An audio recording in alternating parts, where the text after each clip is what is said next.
মেয়ে মানুষের জীবনটা কি অদ্ভুত না বলো বন্ধুরা।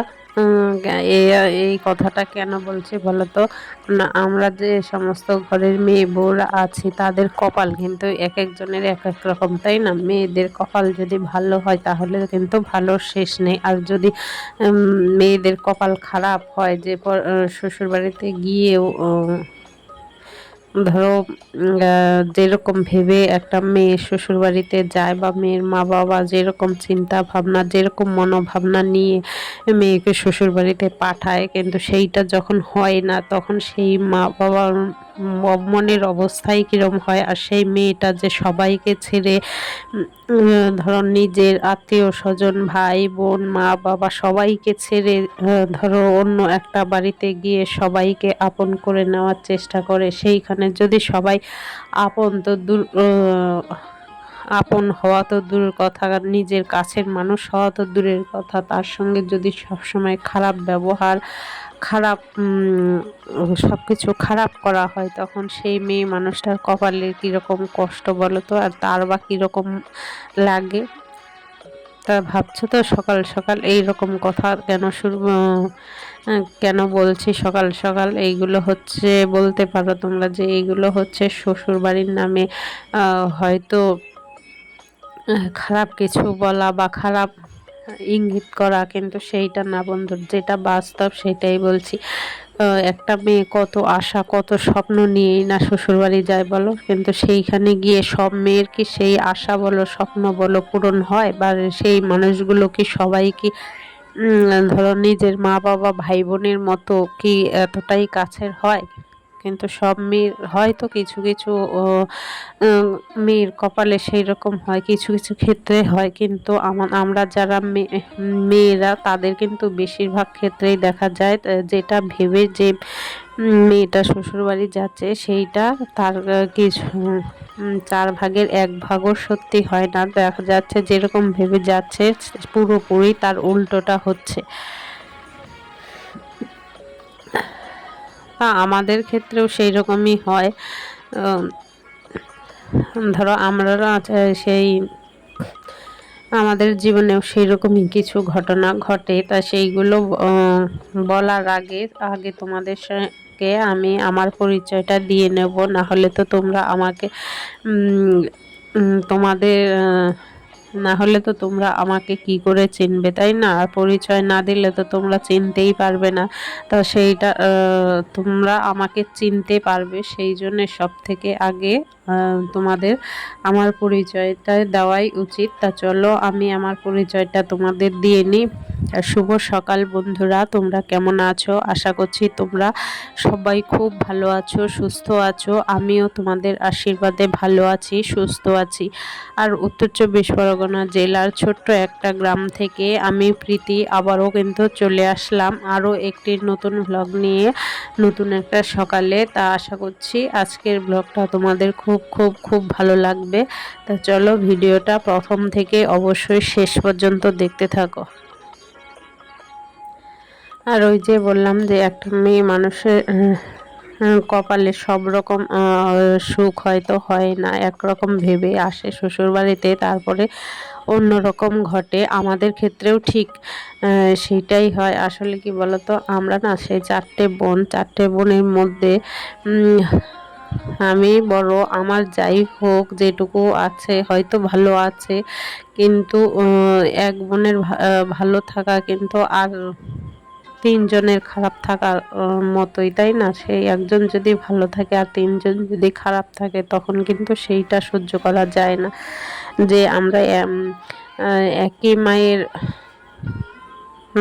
সন্তান চারজনই, কিন্তু কেউ একটু ভালো কেউ একটু খারাপ, কিন্তু যে খারাপ তার জন্য কিন্তু সব সময় চিন্তা হয়, তাই না? তার যে তার উপর দিয়ে যে শারীরিক নির্যাতন মানসিক নির্যাতন যায় সেগুলো কিন্তু যে ভালো থাকে সে সহ্য করতে পারে না, যতই হোক তারা তো ভাই বোন, তাই না?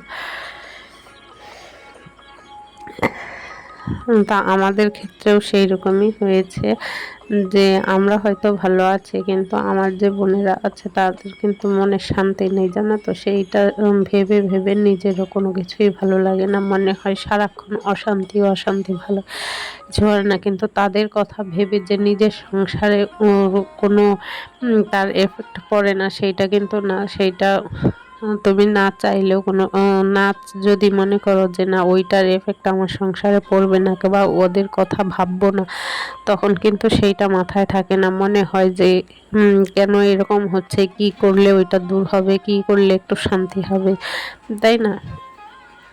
কিন্তু সেই বলে কিন্তু কেউ সংসার ছেড়ে চলে যেতে পারে না, তাই না? শারীরিক অত্যাচার বলো আর মানসিক যন্ত্রণা বলো, যাই বলো না কেন, তখন কিন্তু কোনো মেয়ে সংসার ছেড়ে পালিয়ে যেতে পারে না। তখন একটাই আশায় সে বাঁচে যে এখন হয়তো শারীরিক নির্যাতন বলো, মানসিক যন্ত্রণা বলো, যাই হোক না কেন, হয়তো এই সব কিছু পেরিয়ে, সব অন্ধকার পেরিয়ে হয়তো একদিন আলো আসবে জীবনে, মানে সব অশান্তি পেরিয়ে হয়তো সুখ একদিন আসবে। কিন্তু যে সুখের আশায় দিন গুনতে থাকে তার কি কখনো সুখ আসে? আমি তো ছোটবেলা থেকেই দেখছি, যারা আমাদের কাছের লোক, যারা ছোটবেলা থেকেই কষ্ট করে হয়তো তাদের কিন্তু সেই শেষ পর্যন্ত কষ্টই পেতে দেখেছি, কিন্তু তাদের ভালো কিছু হতে দেখিনি। তা সেই সব ভেবে উম, মাঝে মধ্যে ভরসা হারিয়ে ফেলে, জানো তো, যে কি করলে কি হবে। সবার চিন্তা ভাবনা দেখে আমরা যেহেতু চারটে বোন, আমার একরকম আর যারা আছে তাদের একরকম, সেই সমস্ত দেখে না আমিও সে মাঝে মধ্যে ভরসা হারিয়ে ফেলি। এই কারণেই যে আমরা চার বোন, চার বোনের চার রকম অবস্থা। কেউ কত শারীরিক মানসিক যন্ত্রণায় ভুগছে, কেউ একটু ভালো আছে, কিন্তু যে ভালো আছে সে কিন্তু তাদের কথা চিন্তা করে সে ভালো থাকতে পারছে না বা ভালো থাকে না। সেইখানে আবার আমারও ধরো দুটো মেয়ে, কি হবে, তাদেরই বা কপালে কি আছে, সেই সমস্ত চিন্তা করতে করতে না মাথা খারাপ হয়ে যায়। হয়তো ভাবছো যে তুমি চিন্তা করে কি করবে, কিন্তু চিন্তা না করলেও না চিন্তা মাথার থেকে সরে যায় না, চিন্তা ঠিক মাথায় চলে আসে। তা যাই হোক, আজকে ঘুম থেকে আজকেও কিন্তু ঘুম থেকে আমি একটু সকাল সকালেই উঠেছি। উঠে দেখো ওই ঘরের সমস্ত কাজকর্মগুলো করে তারপরে এইদিকে চা করে নিয়ে বসে গেছে চা খেতে। আর সকালবেলায় যেহেতু সোনার পড়া থাকে, সে তো সকালবেলায় পড়তে চলে যায়, তখনই আমাকে উঠতে হয়, মানে 6টার আগেই উঠতে হয়। যেদিন ওর 6টায় পড়া থাকে সেদিন তো 6টার আগে উঠতে হয়, ওকে উঠে ওকে টিফিন করে দিতে হয়, খেয়ে পড়তে যায়। সেই জন্যে আজকেও পড়া ছিল, সেই জন্যে আমার একটু সকাল সকালই উঠতে হয়ে যায়। আর এত গরম পড়ছে যেন সকালবেলায় কিন্তু একদম উঠতে ইচ্ছে করে না, মনে হয় সকালবেলায় একটু শুই। কিন্তু শুতে চাইলেও তো আর শোয়া যায় না, সব দিক সামলাতে গেলে আবার একটু সকাল সকাল না উঠলে পরে সব কিছুতেই লেট হয়ে যায়। যে সকালবেলায় একটু শুয়ে লেট করে উঠবে তখন দেখবে যে সমস্ত কাজকর্মই লেট হয়ে যায়। তো ওই সমস্ত কাজকর্মের কথা চিন্তা করে, পড়াশোনার কথা চিন্তা করে, তখন কিন্তু যতই গরম হোক আর যতই সকল রোদ্দুর উঠুক তখন কিন্তু আর একটু লেট করে ওঠা যায় না। কিন্তু তবে মাঝে মধ্যে যে লেট হয় না সেইটা বলবো না, মাঝে মধ্যে মানুষের ঘুম তো সব দিন সমান হয় না, হয়তো মাঝে মধ্যে লেট হয়ে যায়, কিন্তু লেট হলে কিন্তু তার আবার সমস্ত কিছু লেট হয়ে যায়।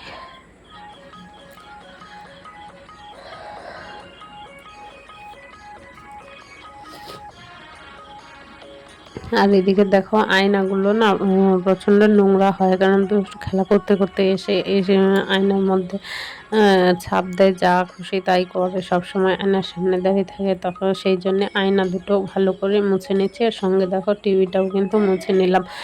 আর আয়নাগুলো যদি নোংরা থাকে না তখন আয়নার সামনে এসে দাঁড়ালে ঠিকঠাক দেখা যায় না। আর এইদিকে দুষ্টু 2-3 দিন ধরে বায়না করছে আমাকে দোলনা দাও, দোলনা বানিয়ে দাও, দোলনা বানিয়ে দাও। তা দেখো আর একটা কাপড় দিয়ে এই যে রান্নাঘরের সামনের দোলনাটা বানিয়ে দিলাম। দেখো সারা দিন আজকে দোল খেয়েছে, আর দোলনা বানিয়ে দিয়ে দেখো আমি চলে এসেছি রান্না করতে। আসলে আজকে তো বাজারের দিকে যাইনি। আসলে কি বলতো বন্ধুরা, এই রোদ্রে গরমে বাইরের দিকে বেরোলেই না শেষ, বিকেলবেলা হতে না হতে সে মাথার যন্ত্রণা শুরু হয়ে যায়। এত মাথা যন্ত্রণা করে, কোনো কিছুই ভালো লাগে না। তারপর দুই একজন বলল যে এই যে রোদ, প্রচণ্ড রোদ উঠছে, গরম পড়ছে, সেই জন্যে ওইরকম মাথা যন্ত্রণা করছে। তা আমি আজকে দেখলাম যে সত্যিই তাই। আজকে আর বেরোয়নি, তা আজকে কিন্তু আর মাথা যন্ত্রণাটা করছে না। তাহলে সেইটাই হবে যে এত পরিমাণে রোদ উঠছে আর গরম গরম, সেই জন্যেই মাথা যন্ত্রণাটা করছে। তা দেখো আমি কিন্তু আজকে যেহেতু বাজারে যাইনি, নিরামিষ রান্না হচ্ছে। নিরামিষ ঠিক না, ডিম আলু আর সয়াবিন দিয়ে ঝোল হচ্ছে, পটল ভাজা হচ্ছে, এইগুলোই দুপুরবেলায় খাওয়া হবে। আর রাত্রে হয়তো এই তরকারি থাকবে, আর দুধ আনবো, তো সেই দুধ দিয়ে খাওয়া হয়ে যাবে রাত্রে। আর যেহেতু গরম পড়ছে প্রচণ্ড, প্রত্যেকদিন মাছ খেতেও ভালো লাগে না, তাই ভাবলাম যে আজকে একটু এরকমই রান্না করি, তারপরে কালকে নয় বাজারে যাব।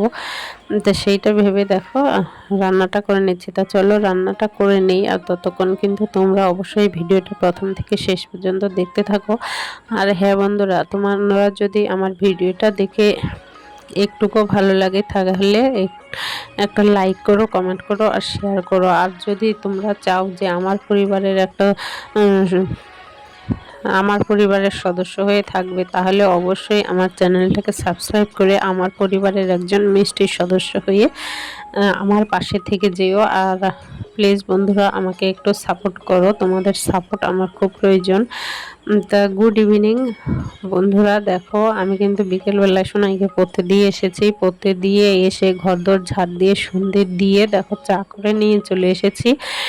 তা দুষ্টু যেহেতু টিভি দেখছে, তা আমিও বসে বসে ওদের সঙ্গে এই ফ্যানের তলায় বসেই চাটা খাবো। আর যেহেতু প্রচণ্ড গরম পড়ছে, আর তো কোথাও যাওয়ারও জায়গা নেই যে তাই এই ফ্যানের তলায় বসে টিভি দেখতে দেখতেই চাটা খাবো। তারপরে আবার দুষ্টু পড়তে বসবে, আবার সোনাইকেও আনতে যেতে হবে। জানি না কখন কি হবে আর কখন যে ও ফোন করবে, সে যেতে হবে।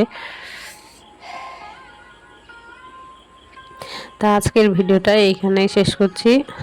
ফিরে আসবো নতুন একটা সকালে নতুন একটা ভিডিও নিয়ে। ততক্ষণ তোমরা সবাই ভালো থেকো, সুস্থ থেকো। Tata bye.